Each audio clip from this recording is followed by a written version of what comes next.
National Press Club hands Al Jazeera's Wael Dahdouh Press Freedom Award. Gaza bureau chief continued to work despite injuries and unspeakable personal tragedies amid Israel's bombardment. The National Press Club has handed its top award for press freedom to Al Jazeera's Wael Dahdouh. The Washington-based organization said in a statement that the John Albacan Press Freedom Award will be presented to the Gaza bureau chief at a gala on November 21.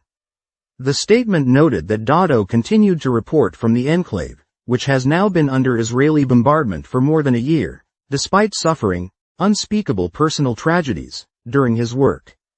Just weeks after the start of the war, Dahdouh was informed while live on air that an Israeli air attack on the Nuseirat refugee camp had killed his wife, his 7-year-old daughter and his 15-year-old son, along with other family members. Another son, Hamza, who was also an Al Jazeera reporter, was killed by a drone attack in January. Dahdouh was wounded by shrapnel in December as the Al Jazeera team covered drone attacks on a school sheltering displaced Palestinians. He was evacuated out of the besieged enclave to receive medical treatment. His cameraman, Samer Abudaka, bled out over several hours as Israeli attacks prevented ambulances from reaching him. Dahdouh is still in Germany receiving treatment for his injuries, but remains Al Jazeera's bureau chief.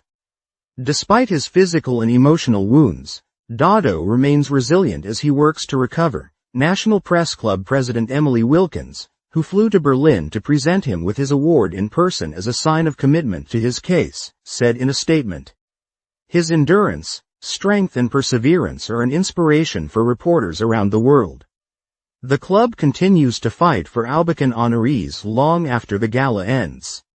We will work until they are freed from prison or find justice in a court, no matter if it takes months, years or decades. We stand by our honorees and we will stand by Wael Dahdouh, Wilkins said. Latest confirmed figures by the New York-based Committee to Protect Journalists show that at least 137 journalists and media workers have been killed since the start of the war on Gaza, with actual numbers believed to be much higher. The overwhelming majority have been Palestinian journalists in Gaza, but several Lebanese journalists have also been killed in Israeli attacks.